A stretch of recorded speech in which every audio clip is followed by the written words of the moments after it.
Good evening, everyone. I'd like to call the Planning Commission meeting for Tuesday, January 7th, 2025 to order. This is our first meeting of the new year, and so we have a unique agenda. First, we'd like to ask Commissioner Dorian to read the land acknowledgement. We acknowledge that the city of Kenmore is situated upon the ancestral lands of the Snohomish, Snoqualmie, Sauk Suattle, Duwamish, Stillaguamish, Tulalip, Suquamish, Muckleshoot, and other tribes who are part of the Coast Salish peoples. We recognize and express our deepest respect for their enduring stewardship and profound relationship with this land, which they have cherished and protected since time immemorial. We honor the First Peoples, acknowledge their vibrant cultures, and commit ourselves to learning from their wisdom in our journey to promote justice, equity, and mutual understanding. We pledge to stand alongside these communities in acknowledging past injustices and working towards a future that respects and celebrates the diverse heritage of this land. Please rise. I pledge allegiance to the flag of the United States of America and to the republic for which it stands, one nation, under God, indivisible, with liberty and justice for all.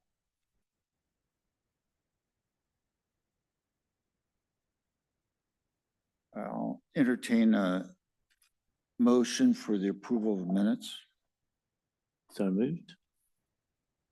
It's been moved and seconded for approval of the minutes of October 15th, 2024. I want to give the new members of the commission the option of abstaining since they were not part of that meeting or on the commission during that time. It's completely up to you. Is there any discussion of the minutes? Hearing none, is there any objection to approval of the minutes? Hearing none, the minutes are approved. Our next order of business is the annual election of the Planning Commission Chair and Vice Chair. The nominations for Planning Commission Chair are open. I'd like to nominate Tracy for Chair. There is a nomination for Commissioner Tracy Banazinski for Chair. Is there a second? I would second. There is a second. Are there any more nominations? Are there any more nominations? Are there any more nominations? Hearing none, the nominations are closed.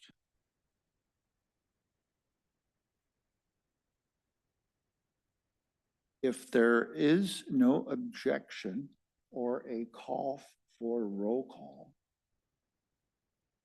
I would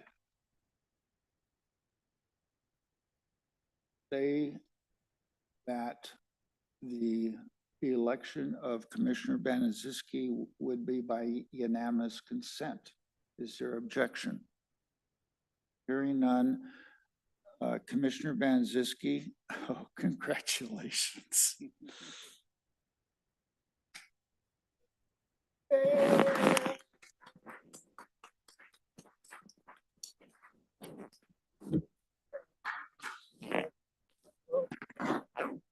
I'm gone anyway, so it doesn't matter. All right.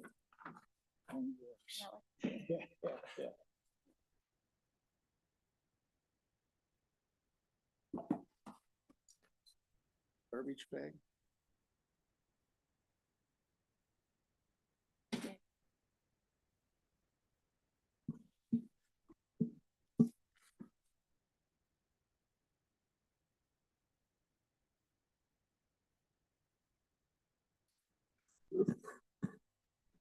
So thank you to my fellow commissioners for this honor.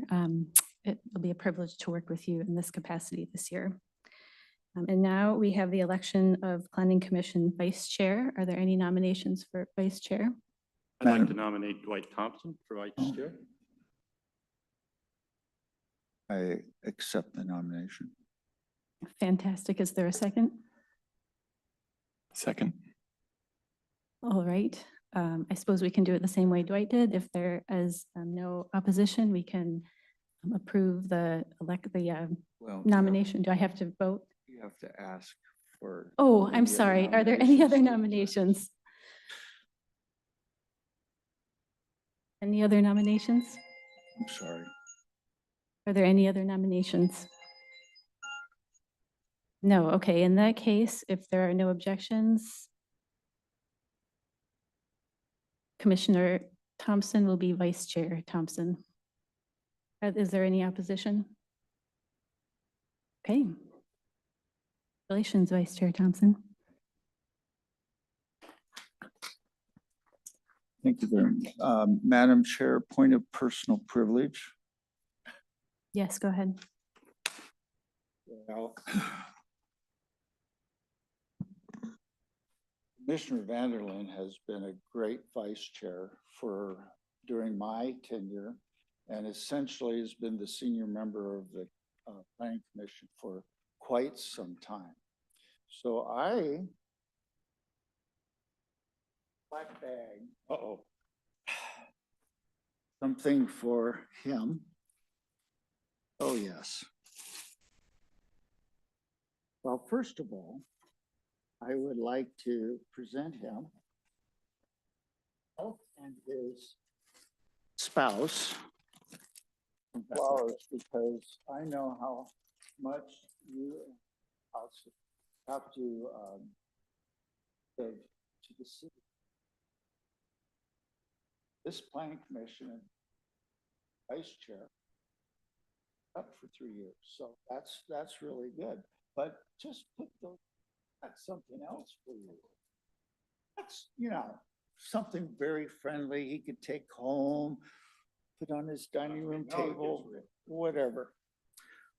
But, you gotta have something for being a planning commissioner.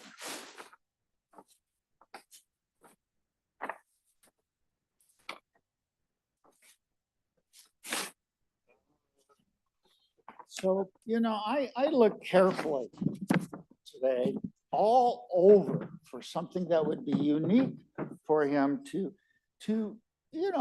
about missing middle housing and affordable housing and all of those ways to put it together. So I happen to find, out of the blue, I gotta turn this around, this Lego set. And it says for 6+ years as commission vice chair, and it's rated for. So, and this is a 3-in-1, so he can have that tall, thin thing that we all are worried about, or he can have just a rambling, or, build something missing middle right here. So on behalf of the commission, thank you so much for all your commitment. And I'm sure that will keep you busy at work. Well, actually, I was half thinking about turning this over to. I think you're doing some model examples for it. This is the one-dimensional picture. That's right. I'm sure they've got plenty. I'm sure they do. There you go. Thank you, Dwight. Thank you, everybody.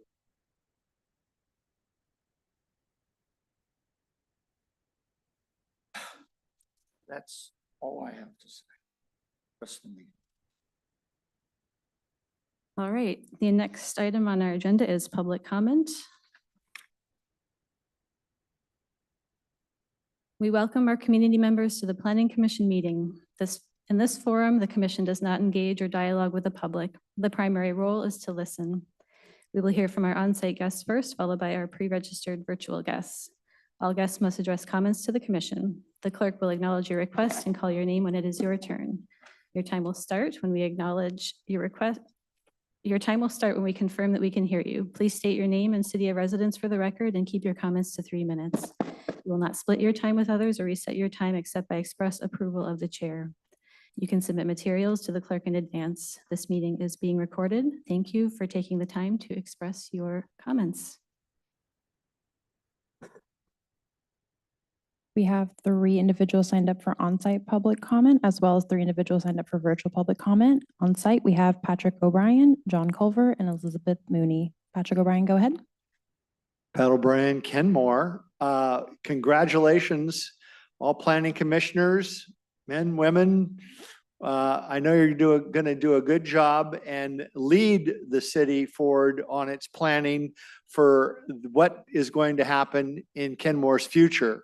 And I hope you really take the bull by the horns as far as putting your input in and getting input from the citizens, which I think has been lacking. In particular, we have Gary Sargent passing. There's new opportunities at Lake Point. I'm hoping that the state and the county will step up for developing that into a park. And I think because of the liability issues, I hope we plan not to take part in that, but we benefit from it. We also have a need for late sign-in. There's people that like to comment, but they're not always sure that they can make it. So if we can extend the comment period to people online, I think that'd be a big plus for this committee also.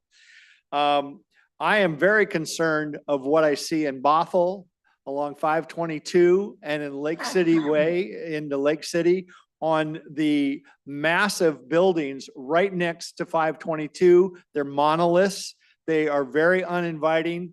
When you go through Bothell, you see that huge building, and that does not mean come in and spend money, spend time with us. It means make your way through this maze, and every time you drive by it, you're just shocked. And Lake City's just as bad. I think all of our TOD needs to be moved at least 50 yards, 20 yards, some distance off of 522, because to have those buildings that much density, that close is not where we want to go. And we want to see more restaurants. We saw Jack in the Box taken away, the Drooling Moose or whatever it is might go. We've seen no overlay from the city on what they've had in engineering, what their plan is. They know from Sound Transit, nobody on 181st has seen the true plan of what they've got planned for sidewalks or anything else. I did talk to the city engineer about that and was told some of the costs on the retaining wall was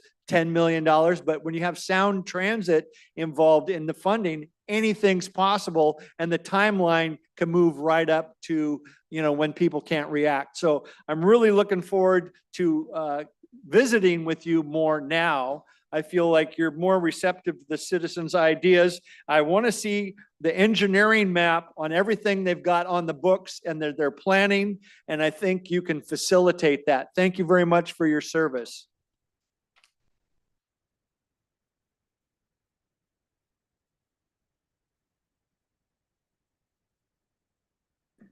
John Culver, resident and council member of this glorious city of Kenmore.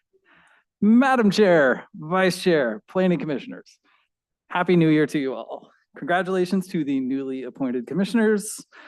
Thank you for stepping up to serve your community. My comment tonight might be a bit confusing. You all are advisory to the Mr. council. Culver, Oh, did you say your name and city of residence? I did, yes. Okay. Good to check. Yeah. My comment tonight might be a bit confusing. You all are advisory to council, so why am I here trying to advise you? Well, I'm here in an effort of complementary advocacy, and I want to talk about affordable housing. Homelessness was at an all-time high in 2023, and then came 2024's report, setting a new record. Nationally, it's the worst it's ever been, and King County is among the worst in the country. Seattle Times called it a catastrophe, saying local leaders ought to be embarrassed. I concur. Cities specifically are a big and prominent choke point here, and the state has been increasingly pointed in pushing cities to step up and simplify the hurdles to getting more housing built. This year, council is taking up the so-called STEP ordinance based on model language provided by the State Department of Commerce. The STEP ordinance will reduce red tape and provide more predictable footing for deeply affordable housing developers. But I'm here tonight because the plan taking shape around this ordinance sounds like more red tape. It would bypass the Planning Commission, establish a whole new duplicate committee requiring its own interviewing and appointment process, one that needs to write its own charter. Months of new, separate meetings scheduled over the course of a year. I am antsy to get this passed sooner, and I have several objections to this. As duly appointed planning commissioners, this is squarely in your all's charge, so you shouldn't be disenfranchised from this planning process. Frankly, I also don't want to burn a whole calendar year reinventing the wheel, given that the state is asking us to hurry up and has pretty thoroughly cut our stake with the provided model language. I feel like this might be a demonstration of the cities are a limiting factor problem. Council will be talking about this on Monday, and I will be urging my colleagues to put the STEP ordinance on the docket for the Planning Commission instead. I would encourage you, if you feel so moved, to beat that drum with them as well. I have to believe we can get it done more quickly by not having to set up a brand new duplicate committee structure. Relatedly, there's also an arc here of generally encouraging a little more coordination and teamwork between the council and the planning commission. We tend to operate in somewhat separated silos, which can be good, but that can also have consequences. In 2022, council wanted to go a more proactive direction on middle housing than planning commission's more modest recommendation, but they later got cold feet, so missing middle stalled, and it's now back on the docket for 2025. Some gifts keep giving. I'm out of time, so I will stop there. I appreciate you all. Thank you for stepping up. Let's make some good stuff happen this year.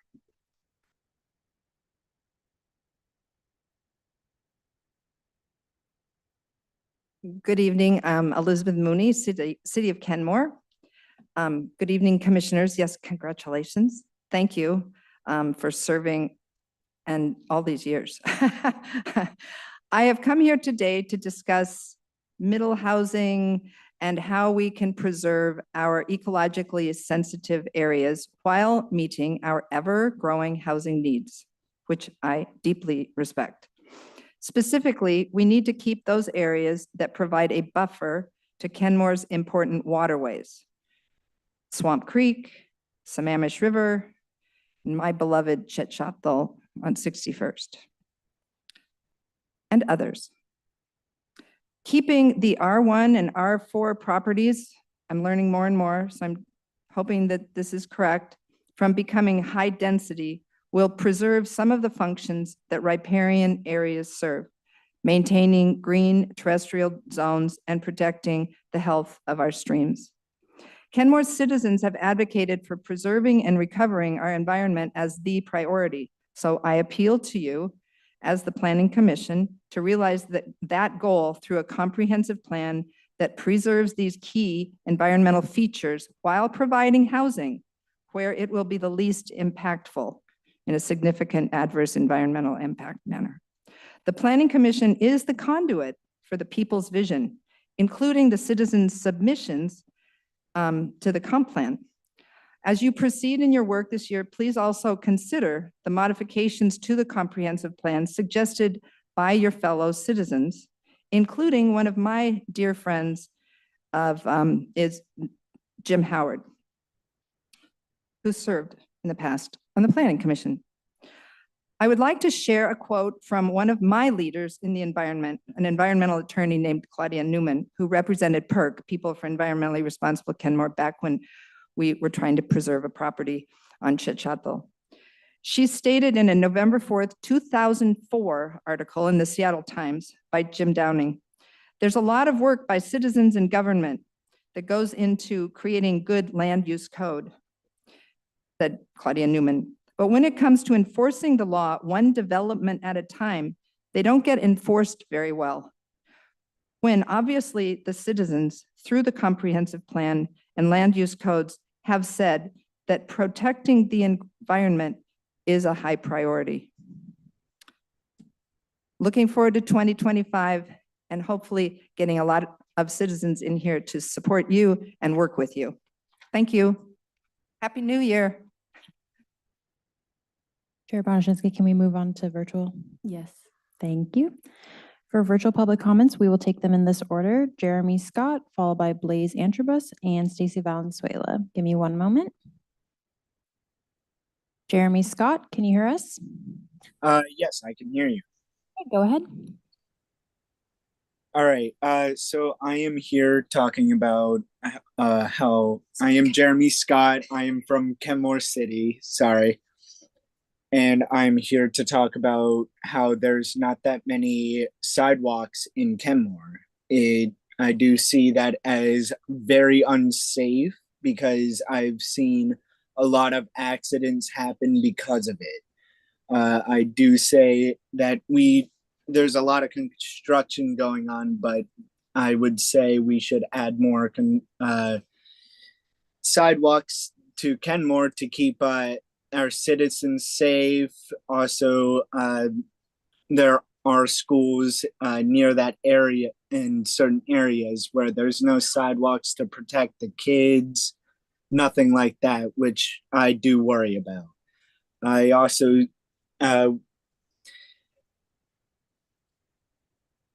I would also say that it would be a lot of money and time of the council to do this, but I do request this to keep everybody safe, as I've said before.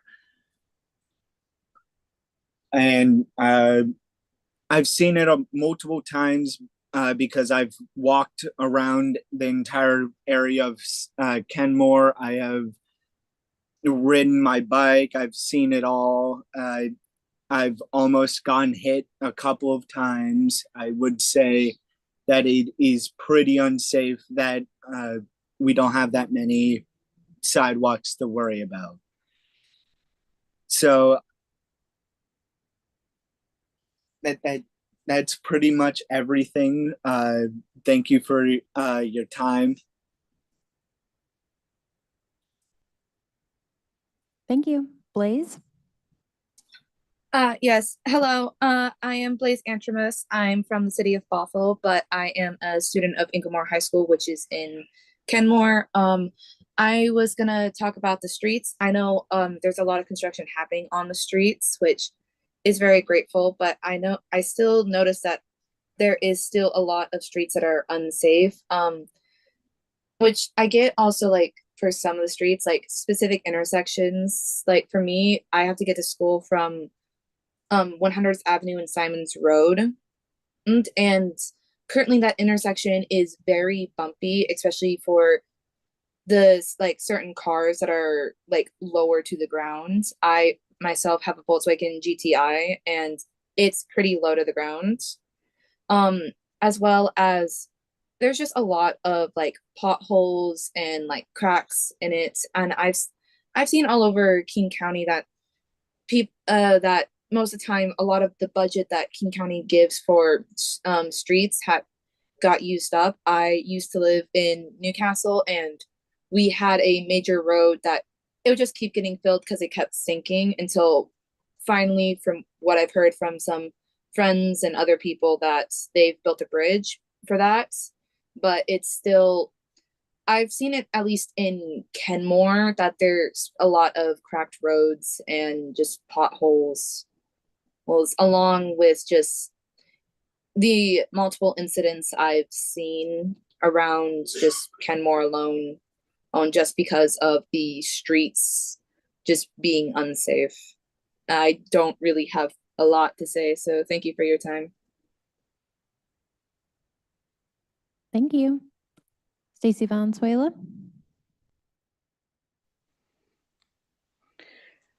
Stacy Valenzuela, Kenmore. Can you hear me? We can hear you. Go ahead. Thank you. Thank you for coming forward to serve our community.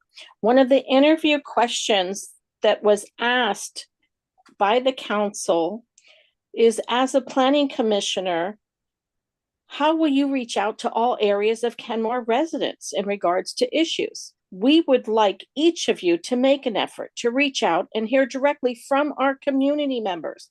Attend Coffee with Council, attend or watch City Council public comments, call on the chair per the scope and rules of the commission to have special meetings or work sessions for all residents to weigh in on important issues on the docket. I am concerned, as it seems with some of the previous comp plan segments, the commission was rushed through with only staff concerns. We are trusting that our environmental, affordable housing, development, downtown plans are allowed time for thoughtful review by the commission. Clearly, public inclusion and transparency is needed. Just last year alone, several times, we, the public, failed to see or hear the transparent full disclosure on some issues and projects. Catchphrases, affordable or senior housing, were thrown out for proposed developments that neither were affordable or for seniors on fixed incomes. We care and would like residents included voting for projects like the Boathouse, Lake Point Survey, One Huge, the contaminated site, transparent, not disguised under Love Where You Live survey, residents held to follow permit code or fined as equally as outside developers are exempt from codes, and even environmental given quick variances. We would like public meetings before the Jack in the Box sudden closing at 61st at 522, hearing 80 million washed up dollars would be spent on that project for a small creek, while only 3 million went to affordable housing, only 3 million to Swamp Creek. Is this best practices to improve quality of life in Kenmore? We want to stop the overspending rather than see our neighbors taxed out of their homes. I agree with quite a few of my fellow neighbors on the forefront of sharing with environmental, health, housing, and financial concerns with the current directive of our city. We need to protect and preserve. When you review the comp plan sections, please ask yourselves, will we love where we live if this direction continues? Thank you. Thank you. Chair, that concludes public comment. Thank you. I'd like to thank everybody who came out to share their thoughts this evening. We appreciate hearing from you and hope you will come back. The next item on our agenda is introduction of new commissioners. We have 2 new commissioners starting 3-year terms today. We have Commissioner Macias and Commissioner LaSalle. And I would like to extend the opportunity to introduce yourselves if you would so like to say a few words.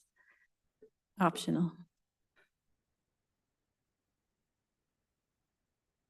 Hi, thank you very much. It feels like the first day of school all over again a little bit here. It was a little nerve-wracking this morning, but I'm very excited to be here. I appreciate all of your support through this as we kind of get into it really quickly, and I look forward to the next 3 years. We're glad you're here. Thanks. I definitely second comments of my fellow new commissioner. Thank you very much for making us feel welcome. Really looking forward to the work we'll be able to do together on Missing Middle first, but also on the comprehensive plan. Really looking forward to working with all of you. Thank you for having us. We're glad you're here. Right. The next item on our agenda is review of draft 2025 Planning Commission docket and schedule. So I'll turn it over to Debbie and Todd.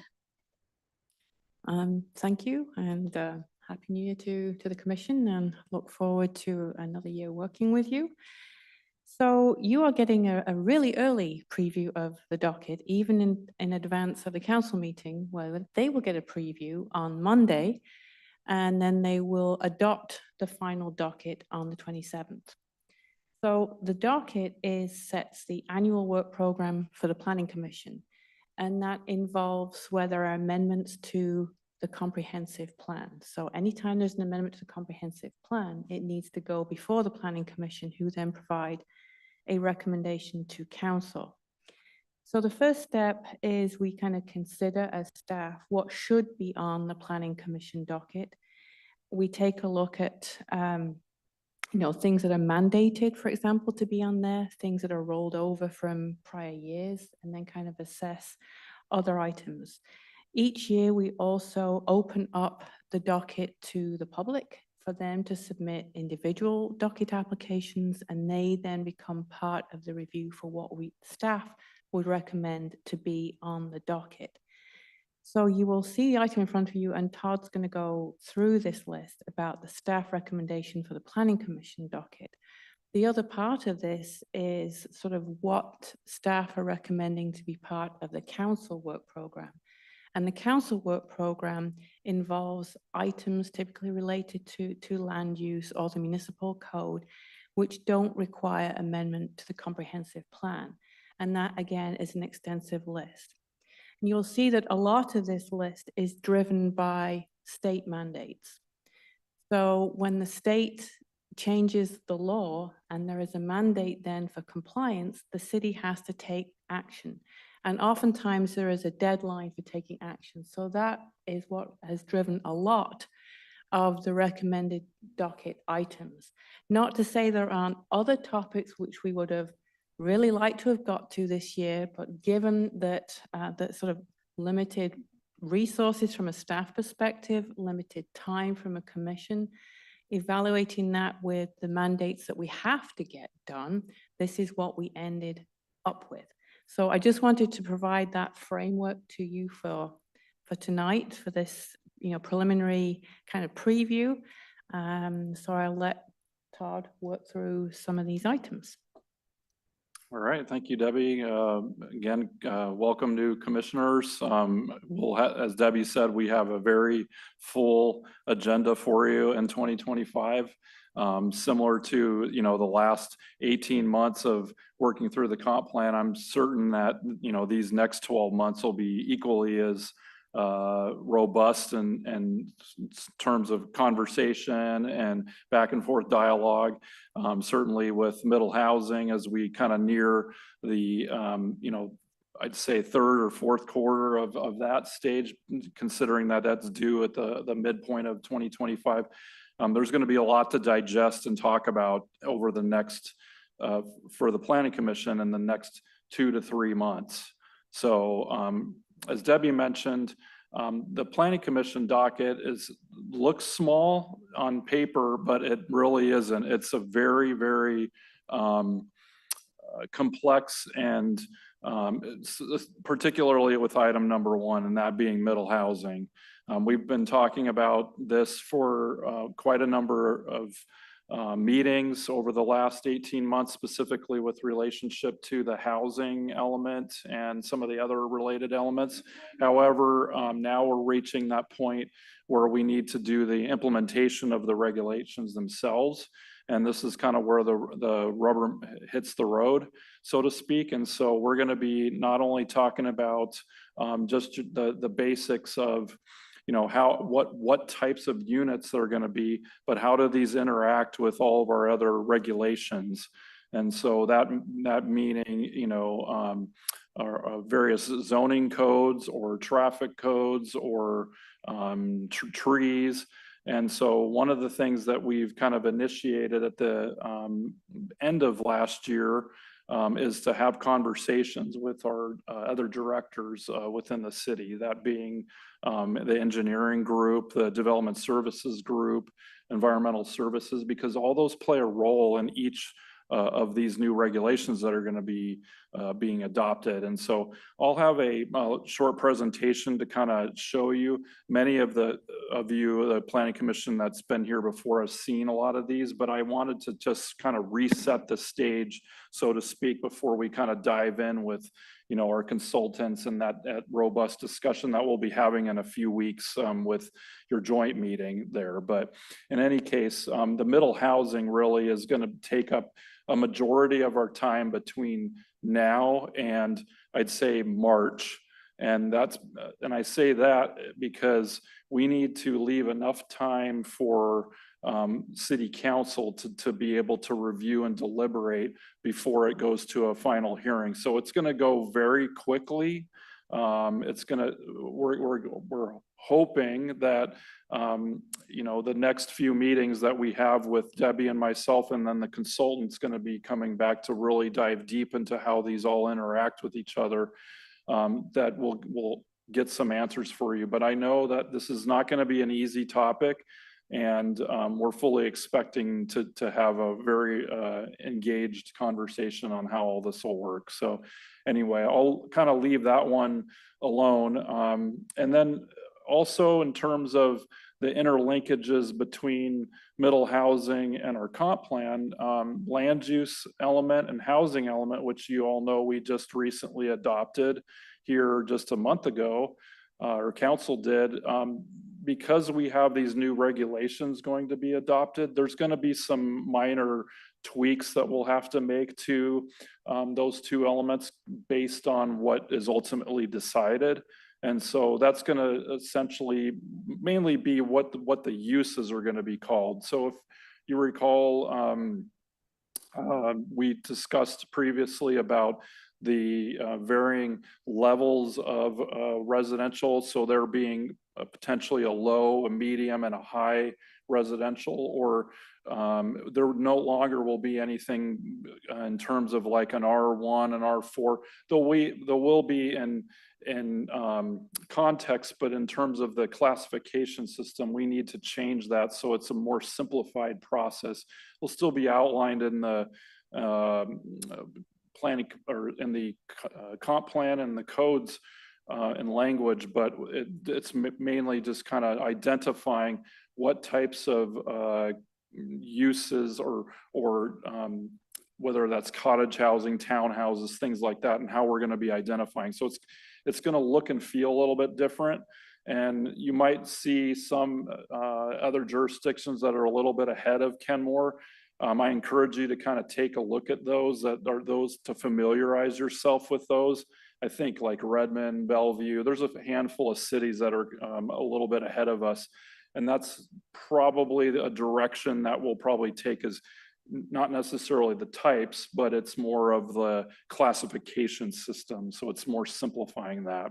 So, and in any case, for land use and housing elements, because of the zone changes, we need to make some minor changes to each of those elements, even though we just adopted a majority of the policies and language in that. Then moving on to the next item, number 3, that's the Parks, Recreation, and Open Space Plan, and also the Parks and Rec element of the comp plan, and then the Parks Capital Facilities Plan. So you recall in the latest comp plan, we left that particular element alone, and we didn't update it as part of the overall major update, because we knew that in 2025, we're going to be opening the door for updating the PROS plan. This plan was last updated in 2019, 2020, I believe. It's like every 6 years. And so in order for us, the city, to be eligible for grant funding, we need to update our PROS plan. And so we are currently in the process of recruiting consultants. Debbie and I are actively reviewing those proposals that came in this past week. And then we'll be doing interviews at the end of this month, and then hopefully bringing that to council for their consideration and executing a contract with the selected consultant. So that process will get started essentially in March. They may do some very preliminary head work at the beginning, but you'll have a very active role in this because it's touching the Parks and Recreation element, but it'll also involve you in many engagement opportunities that we'll have out in the community. So that's one of the nice things about Parks Plan, is it really gets people together, and their interest level really peaks, especially when you're talking about recreation and families and, you know, opportunities for getting outside and things like that. And so this will be one of those types of projects that's kind of a more feel-good type of a thing. And so you'll get out there. We'll get out there and talk to you know, our community members. We definitely encourage you as commissioners to kind of help support that effort too, and get the word out. But there's going to be more to come on that in the coming weeks and months once we select the consultant on board. So stay tuned for that. That'll be updated, or the deadline for that plan is February of 2026. So again, that's for the 6-year period. We have until that date for council to adopt that plan in order for us to remain eligible for grants. That's the RCO, Recreation Conservation Office. And then lastly, Bastyr Master Plan. I might have Debbie kind of chime in a little bit more, because since she has a lot greater history on the initial master plan update. Bastyr University, when they were first established, they had a master plan. We need to revisit that, but they're also submitted a docket request here in 2025, along with a couple other privately initiated items. And this one is to look at potentially changing some zoning language and also updating their master plan update. So I'll kind of hand it over to Debbie to speak a little bit more in detail about that specific item. So the Bastyr Master Plan was approved in 2010. It was a 10-year master plan. It was an extended 5 years, so it expires at the end of December 2025. So there is a need to do something. So Bastyr has been considering then whether they just need to extend their current master plan or what changes they need to make and to kind of what is a long-term vision.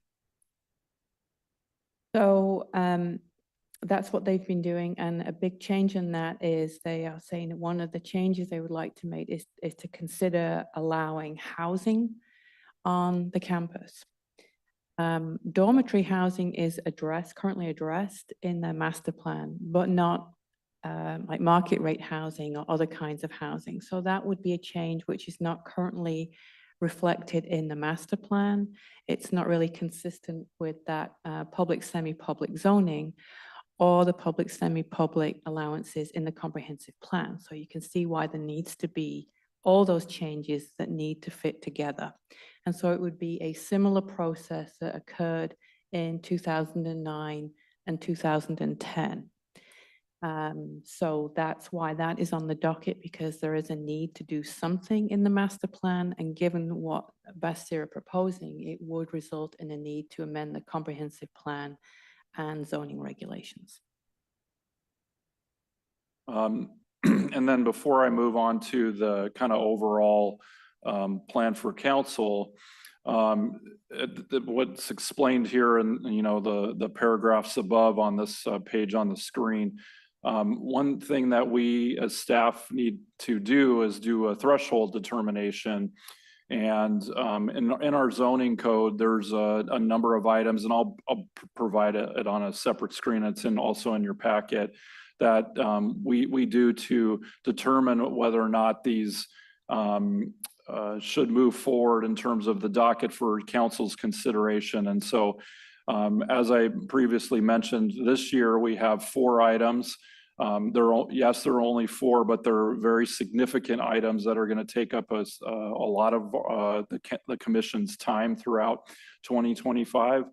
And so these are the ones that Debbie and I have identified, or preliminary identified as of today, and these will be discussed in more detail next week at City Council. But we wanted to give the Planning Commission an opportunity, since your meeting was before theirs, to be able to see those. So let me switch over here real quick to the docket review or analysis. And so how this is laid out on the right, and some of the existing commissioners may have recognized this in previous review, but as part of the analysis, we have to answer a number of questions in here. So the first one is does the city have the resources, including staff, budget, and necessary to review the proposal? It's been more than 2 years since the proposed amendments was considered.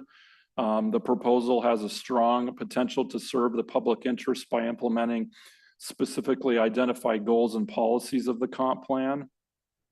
And then the public interest would be best served by considering the proposal in the current year. So for each of the items that were identified as being selected for this year's docket, we have answered those in detail on here. I did want to mention that we did receive a couple of additional docket items from private parties, and those are outlined in the now updated packet. The initial packet that came out didn't include that, but we included that analysis in here.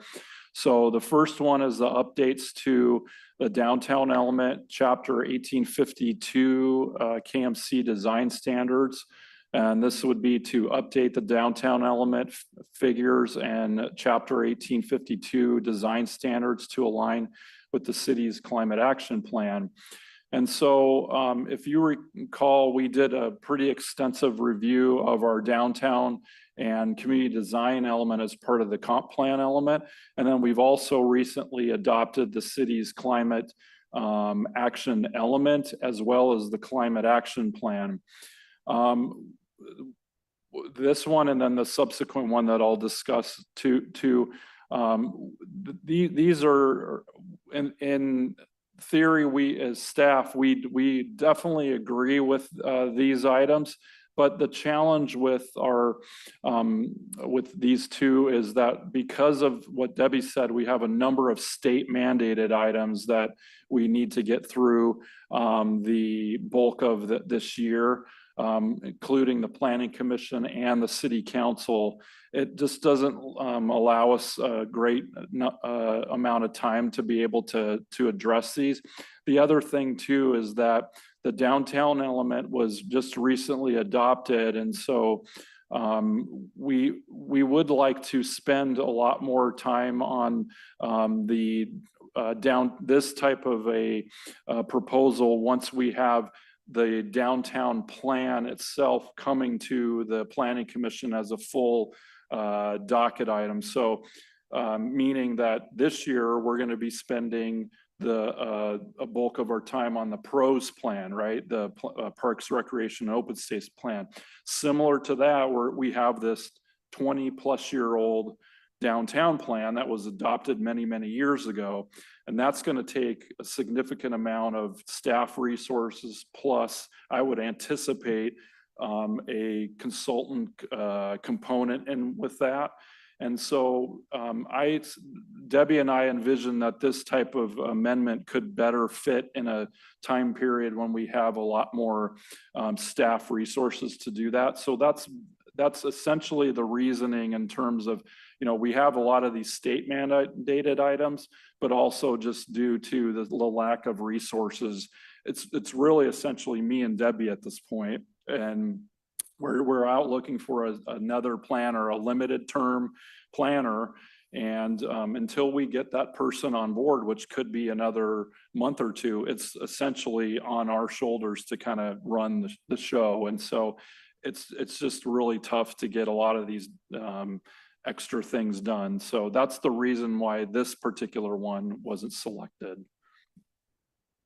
And then lastly, I'll mention this one, and then I'll kind of open it up for questions on the Planning Commission docket. And then I'll transition to council, but I want to give the commission opportunity. The last one as part of the consideration was updates to chapter 1835, the landscaping chapter. And this one is also looking at the landscaping and then also linking it up to the recently adopted climate action plan and the city's exceptional tree ordinance. And again, the same reasoning stands, is that because of our lack of resources and because of the number of state mandated, specifically middle housing, and the number of items that's on the council work plan, which I'll show to you shortly, we just don't have the resources to be able to do that. We definitely agree with these particular items and wanting to address them, and I see us taking these on in a future docket, but this year is just a really challenging year for us. So that's what we have proposed, the 4 items that I mentioned here on this first docket. So I can hand it over to the commission at this point if you have any questions on the preliminary items at this point. Yeah. Question, just to bring this more fully out, the whole issue on that downtown element. I know that we had a consultant that did some work on the concept of the downtown element and how that might look in the future. But what you're really saying in lay terms is that what's being proposed here is the whole full meal deal. It's not just like the last time around, a small amendment, shall we say, comparatively, that we did last year for the downtown element. But this time, what you're suggesting is a full review. Is that what I'm hearing? I think the downtown element is that broader policy level. What Todd is talking about is an implementation plan. And that's what we haven't scoped out. So the downtown element and the design element give that framework. And what Todd's talking about is the next step. And you're right, we did have a consultant probably in about March of last year, the Urban Land Institute, who gave some ideas of what the next phase of downtown could be. And they were particularly focusing along 181st Street. So again, I don't know what that next phase of downtown plan will be. We haven't scoped it out. The downtown plan that was adopted in 2003 has essentially been implemented. If you look at the regulations and that were put in place, it's essentially been done. So it's not a question of updating that plan, it's a question of what would be the next phase and where should that next phase of downtown development be incorporated. So we have a strategy and a plan and some code amendments to reflect that next phase. We would have loved to have started that process this year. We just don't have that time. And I think that's what one of the private citizen requests was suggesting is we need to kind of figure out what that next phase will be. And we're in complete agreement, just don't have time to do that this year. Thank you for answering my question. Are there any other questions? I think I'll use my new here card, but I'd love to have an understanding of what are the potential interdependencies between location-specific plans such as the downtown plan, but also and the citywide plans such as the middle housing topic or PROs, et cetera, which potentially by definition could impact downtown as well. You're right, that everything is always linked together. It's just a question of focus. So the pros plan, park recreation, open place plan is a citywide plan, but of course downtown is an element of that. So there are always overlap. It's just a question of when you look at a particular plan, it's kind of where that immediate focus is. But our job is to make sure that everything works well together and that there is consistency. In that case, quick follow-up. What are the mental guidelines we should maybe have when considering those citywide plans for the impact and consequences to those areas that because of lack of time and resources, we won't be able to delve into fully? Where should we be able to say, okay, stop? If I had a crystal ball that had the answer, I'd give it to you. I thought I'd try. So I think it's just a question we'll just have to, but I guess we'll know it. We'll either know it when we'll see it, or we'll either recognize an area which will need more work in a more specific plan. So when and how that occurs, I don't know until we start getting into it more. I think just to follow up on that really quick is we did enough in the downtown element, I believe, and the commissioners can back me up on this. We always considered it to be a quote unquote light touch. However, I think we did a relatively good job to identify a number of new policies to at least give us some of that guidance on what to expect in the next iteration of the downtown plan. Like Debbie said, we don't have a crystal ball at this point. And thankfully we got a lot of great ideas from ULI and the work that they did. And that really sets a foundation for a lot of that. But I think, at this point, it's kind of taking a look at the comp plan as a whole, but also the design and the downtown policies that were recently added provides at least a good framework of what we're trying to achieve, or at least the community is trying to achieve. And then lastly, one other thing that it will hopefully benefit from delaying this 1 year further. So if you recall that the county has identified our downtown as a county-wide growth center, right? So there's something called a Puget Sound Regional Center, but King County has a county-wide growth center. So Kenmore is a candidate city. And one thing that they haven't implemented yet is a sort of framework or checklist or something to that nature. And so by delaying that, it's giving us a little bit more time, and King County hopefully will provide us some little bit more guidance on what we need to do in order to document on our achieving. It's basically like an implementation checklist, so to speak. So cross our fingers, they'll have something in 2025, 26 by the time we start getting to that. But that's just one other thing that we can look forward to show that these are the things that we're doing to achieve a strong downtown plan. So. Thank you. I have a number of people who'd like to talk. I think I saw, Commissioner Vanderlyn, your hand was first, then, well, two, Commissioner Dorian and Commissioner Macias, and then Vice Chair Thompson, and then Commissioner Olson. So we'll go. You would speak first. Okay. Yeah. Okay, so Commissioner Vanderlyn. And so it begins. First, a follow-up, just a continuation of this last conversation, then a question on the new issue. One of the things that really struck me, and we actually began to touch on this at our last meeting, is what strikes me is when we look at all of these across the different dockets and across the different years, is we're really trying to balance a whole bunch of simultaneous equations. We've got a whole bunch of items here that interact.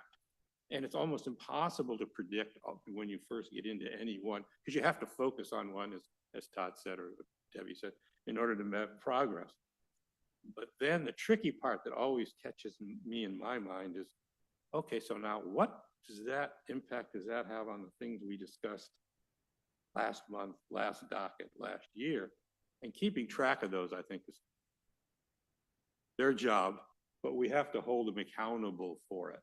But I think that's a huge piece of what we're constantly being aware of and watching for. New question, Bastyr. I was in on the original master plan and the last update. That was a major undertaking. It took a significant amount of time. So one, I want to be careful we don't underestimate the amount of time this is going to take. And also, I think I would be curious, have we heard anything more specific from Bastyr about what those changes would be? What I'm hearing and for what little I've read, so I'm probably making wrong assumptions or anticipations, is that it looks to me like we have a very major change in the purpose and use. And is going to have contingencies on a whole bunch of other things. How you use that land differently, how you develop that. How does that interact with Mystic Middle? How does it interact with our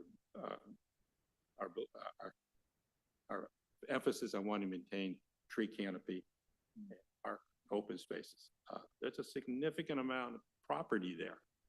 And I think, quite frankly, one of the things when we would get to having a discussion with Bastyr is like to have a little more understanding of what their business model is going forward. We have a master plan agreement here for a public use space. And it sounds like we're going to be asked to do something entirely different with it. The city has provided a significant tax advantage now to Bastyr to do this. Now going to cash in. I think the city has to have a piece of it. So I don't want to get into any more into the weeds here, but I think there's a lot to be considered here and a lot of questions that need to be answered. I don't want to underestimate the amount of time that it's going to have to save and the amount probably of legal and other expertise we're going to need to have. Not going to be a quick look. Thank you. Was there a question there for staff? Were you wondering? Yes, I'm sorry, I've kind of buried the question. The question was, have we had any more specifics related to what the steer is asking for in terms of changes, particularly land use changes in the new master plan? Or is that, or we just have a docket request at this point? We just have the document request. We've not received any other information yet or details in terms of the master plan. So there will be a need for more information. They recognize that, but they needed to get their docket application in for the comp plan and the zoning regs. But they also know that they need to give information on the master plan. So there will be more information to come. How and when that comes and how that's scheduled out and the number of questions. Yes, there's a lot. So again, this docket just reflects the topics. It's not really laid out as a detailed work plan yet, but it will be.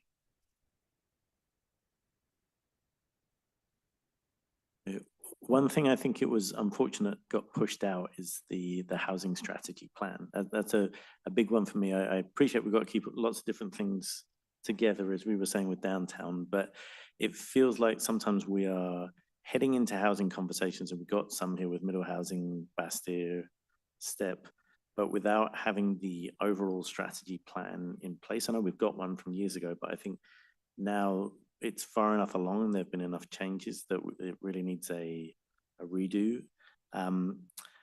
So I think there's just things to consider there. I know, so there are elements related to HB 1220 that mean that STEP have to come forward. But I also feel like HB 1220 means we need to reconsider much of our housing strategy plan, which we kind of did with the housing element, but we didn't prioritize things, which is what the strategy plan gives us.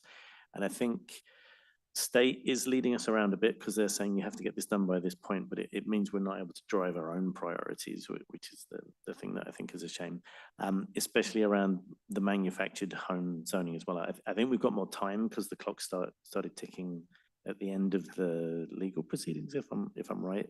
But that, I know that's something that weighs heavily on the minds of residents. So it was a shame that had to push out as well. But again, I think that probably rolls up to our housing strategy plan, is having that support from a consultant to help us prioritize what we should be going after in terms of housing.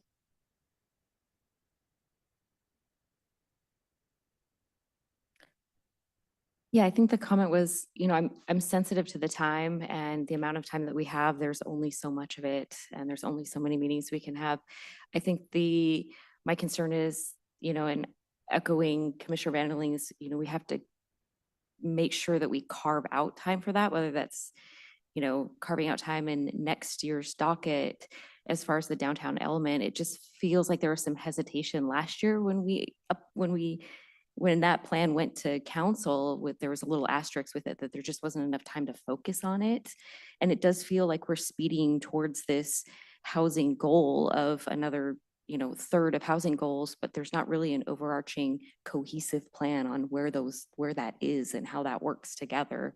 So I totally get the time, and I'm aware of that there's much, but I think there's a point where we'll have to carve it out instead of punting it. It'll catch up to us. Commissioner Wilson. Yeah, I'm sympathetic to the amount of work on your plates right now. I don't know, it feels like all public agencies are just getting slammed with work right now, from my perspective. What I'm wondering about is if you are aware of any public outreach or other activities the city is pursuing this year to look for outreach or feedback for future work on the downtown element and potentially a housing strategy plan and that type of thing. Maybe it's not something that Planning Commission has to look at this year, but at least prepping ourselves for next year and allowing some of these ideas from people that have been kicking it around to start percolating and getting that data. I know we've done some stuff like that in the past. I'm just curious if you're aware of any further. I mean,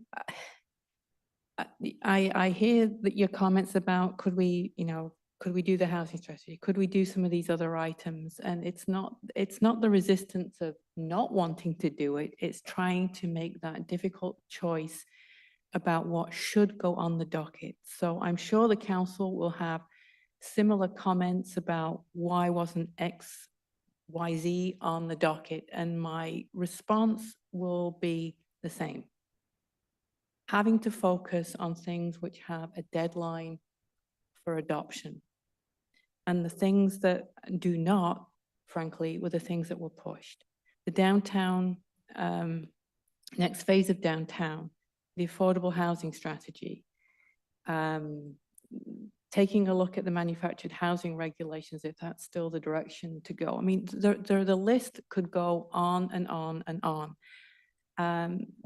Whether we could start, again, we're going to have to start thinking about the 2026 docket, and Todd and I start doing that probably around August, September, at least to start trying to figure out where we are on the 2025 docket, if there are things that are going to need to roll over again, and start looking at those priorities. You can see on this list towards the bottom of the list, things that we are thinking. Todd, maybe you could just kind of scroll down there.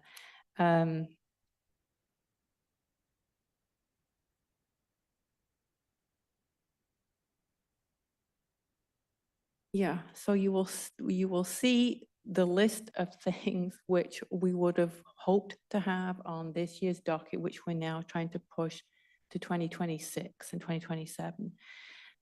So Commissioner Olson, to your point, we'll be trying to figure that out and lining ourselves up and figuring out if we can either start something early or if we need to get a consultant on board. Some of those decisions we have to make in 2025 to be prepared for 2026.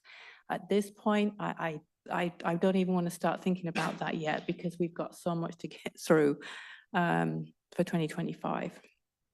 Understand. And just to be clear, I was more looking at what type of work would be, if there's any availability from other city staff as far as like outreach, public outreach and participation goes, but I know. So we all, again, while we're thinking about the future dockets, what we typically do is figure out what's going to be on the docket, and is there any background research that we can start doing in advance of that. So we're always planning ahead and trying to be prepared so that when items show up on the docket, that we are prepared to have that discussion with the Planning Commission, have that research already done, have an idea of what a public engagement plan will be and things like that. So we're prepped. So we do try and do that in advance. So again, thinking about that, if we think these items will be on the 2026 docket, we'll be planning ahead, probably starting in August, September for those items.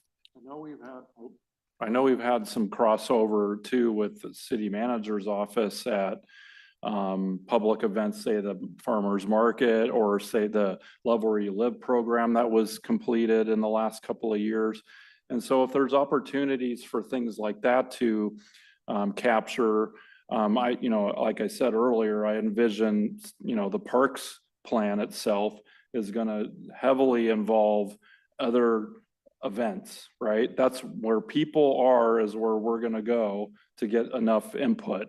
And so, and to your point, Commissioner Olson, I think we're always looking for opportunities to, find ways to get the community engaged, because, that's one of the things that as planners, we're always struggling to it's not like we always have a bunch of people come to planning commissions meetings unless there's something that's affecting them.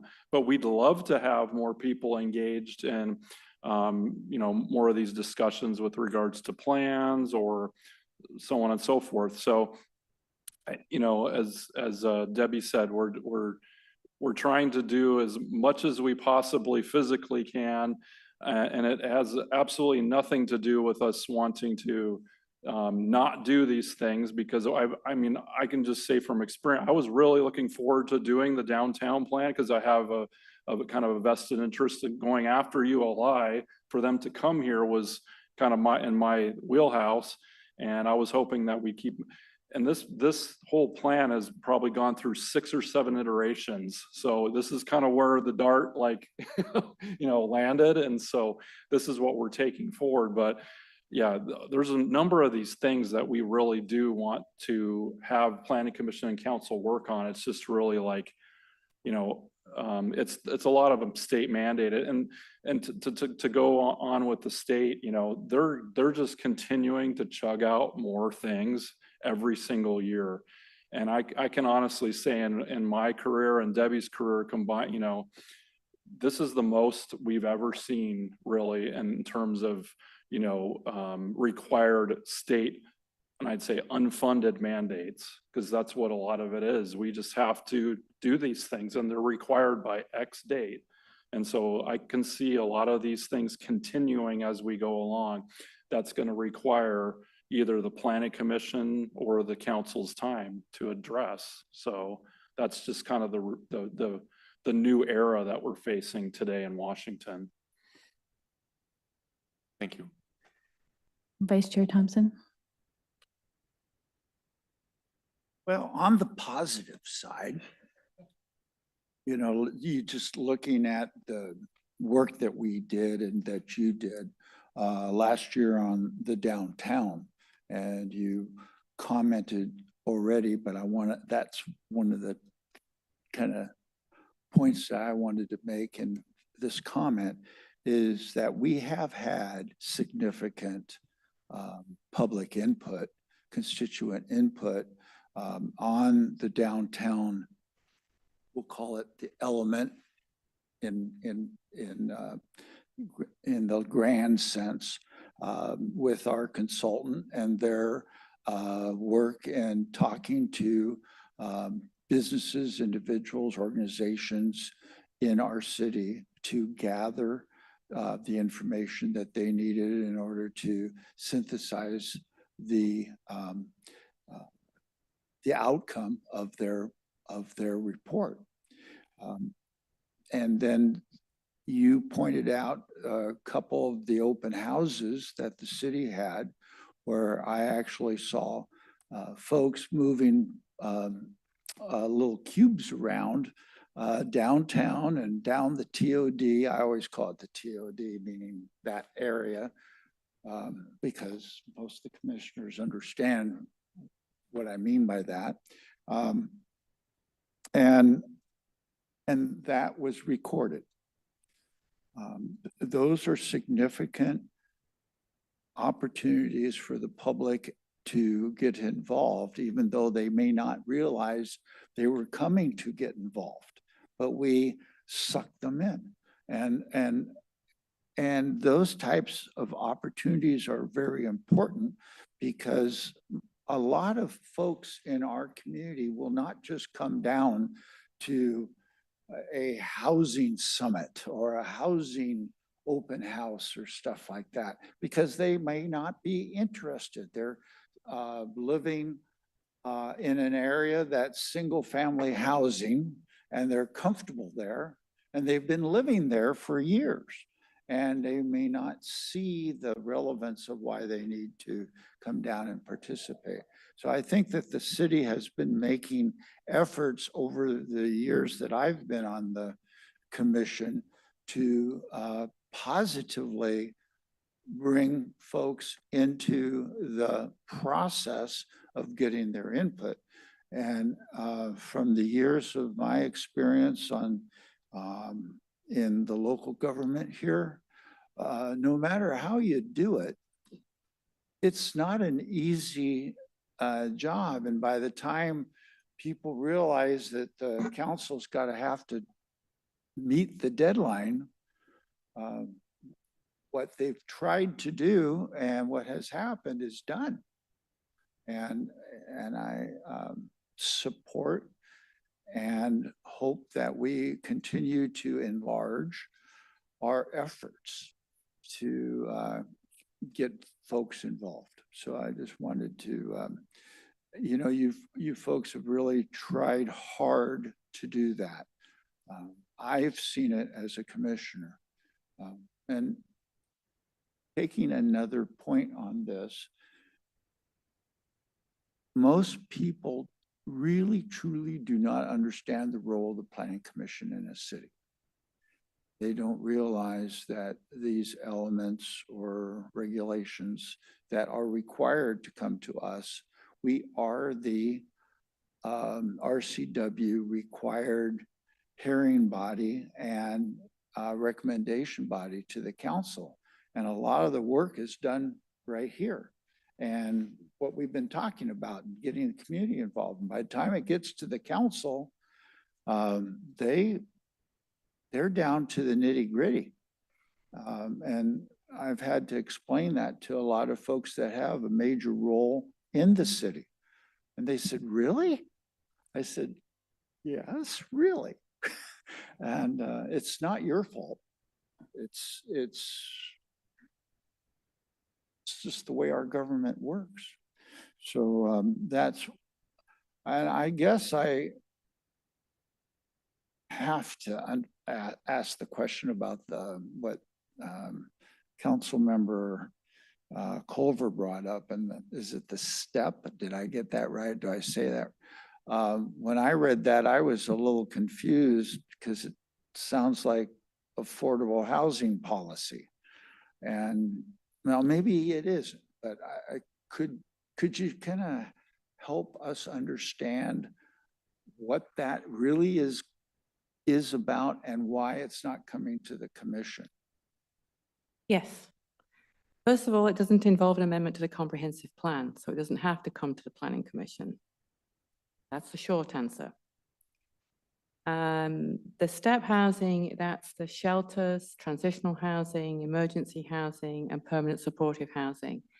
And there were changes in state law regarding this kind of housing. The city's regulations currently allow this kind of housing, but it makes sense to amend the current development regulations to be, clearer and more consistent in terms of the process for allowance and location and so forth. So that's why it can go directly to council for that reason, because it does not involve an amendment to the comprehensive plan. Last year, when we were giving the council an update on affordable housing topics, including, I'm going to say STEP housing, just so you'll know what that is now, rather than me having to spell it all out. They asked if there could be I'm calling it an ad hoc community committee to kind of provide feedback to the council.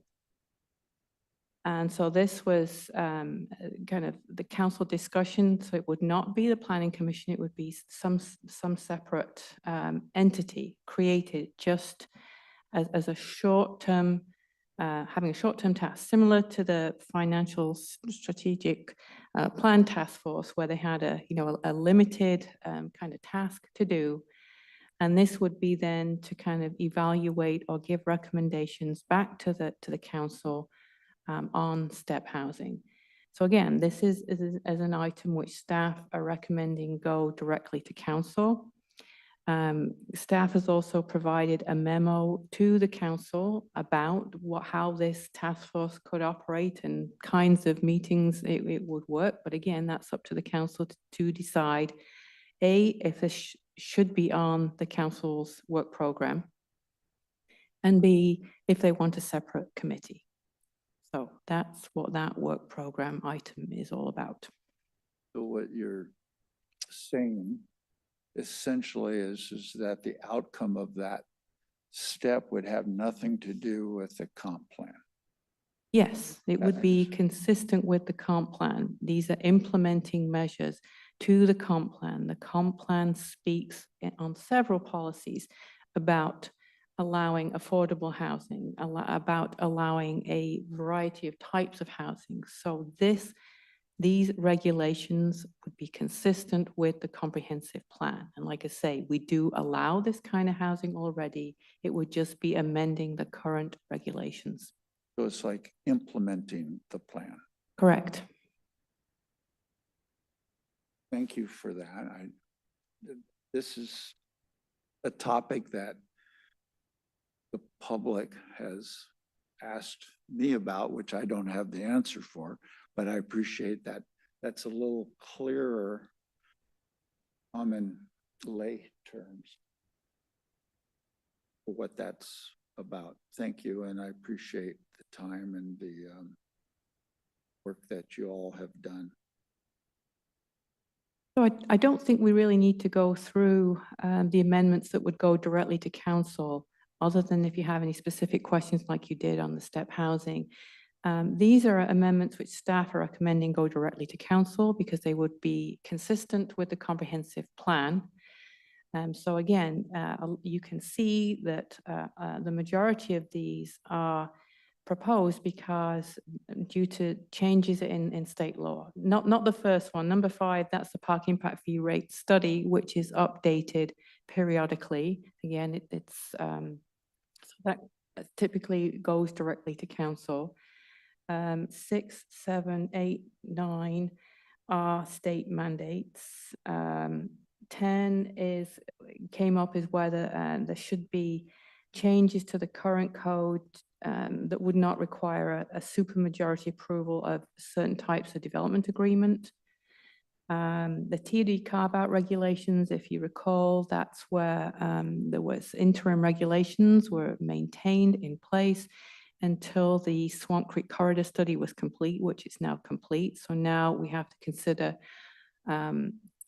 what regulations would go into effect for those small number of parcels adjacent to Swamp Creek in that bowling alley area. Critical area regulations, that is Washington Department of Fish and Wildlife have made some changes, and there's a deadline of December 2025. So again, this is not opening up the full gamut of critical area regulations or shoreline regulations, but enough to stay in compliance with Fish and Wildlife.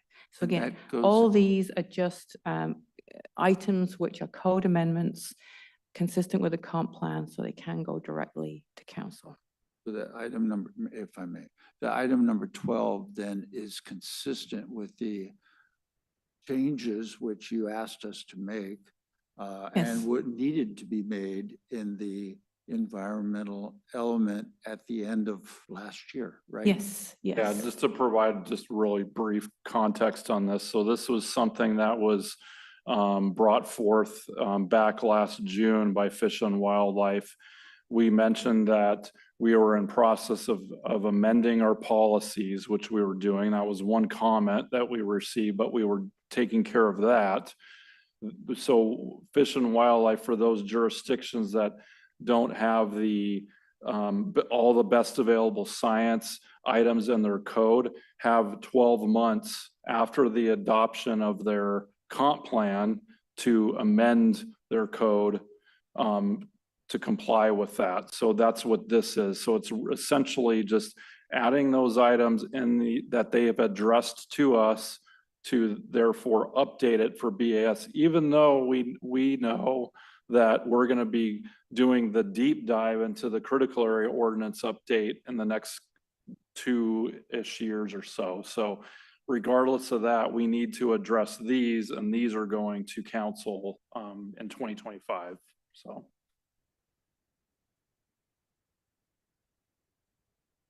Commissioner Dorian. One tiny point of clarification on that. So the item 7 in the list, I think the unit lot subdivisions, so that says going straight to council in the prioritization chart, but I see it later in the packet as related to middle housing. Is there there's some overlap there in the, like right at the end of the presentation on middle housing that's coming later? It's sort of related to that, but because again, this one isn't specifically directly related to the comp plan, we've identified this one as going to council. You'll hear in the conversation with the joint conversation that we have with council and planning commission on the 27th, I think. About unit lot subdivision, because it is related to the overall housing. And for, I'm assuming the new commissioners or everybody understands what unit lot subdivision. So essentially what it is fee simple units attached, usually kind of in a condominium setup. So it's just making it more flexible and easier to develop those in code. And so that's what that is identifying. Whereas middle housing is really getting at the various types of units that would be allowed in all zones throughout the city, except for those, critical area zones and so on and so forth. So I don't want to get too deep in the weeds on it, but that's essentially what that is. And co-living, I'm assuming everybody knows co-living. Think of those as like your shared, it's like a dormitory, but it's shared kitchen space, cooking facility, you know, that kind of thing, and restroom, but you have your own locked sleeping unit. That's co-living. So that's a new state mandated requirement that we're need to adopt. And again, that's not specifically related to the comp plan. It's addressed in the context of housing, but it's something that's just a code change. Yeah, there's a lot. So we can kind of stop there if you like. And the reason we just kind of focused on some of the community development items was because there are sort of some relationship to the planning commission work previously. So you can kind of see how your recommendations on the comp plan have now translated into the development regulations on a couple of those items. So I know the other thing that we had, if there are no further questions on the planning commission docket specifically, we do have a kind of a presentation to again provide that framework and context for middle housing. Does anyone have any questions or comments? Todd, did you want to say one thing? No, any other questions or comments from commissioners? Yes.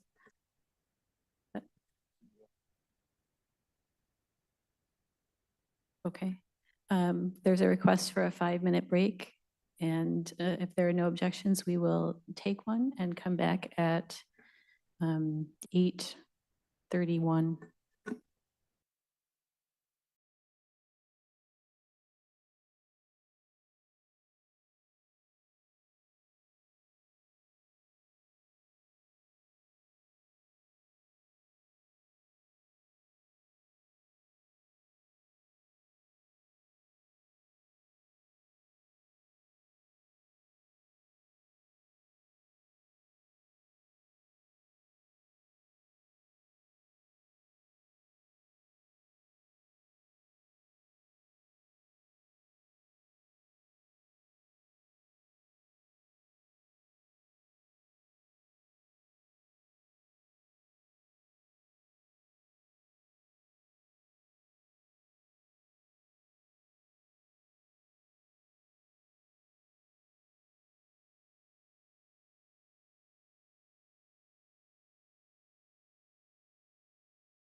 It's 8:31, so we will come back to our meeting. Vice Chair Thompson.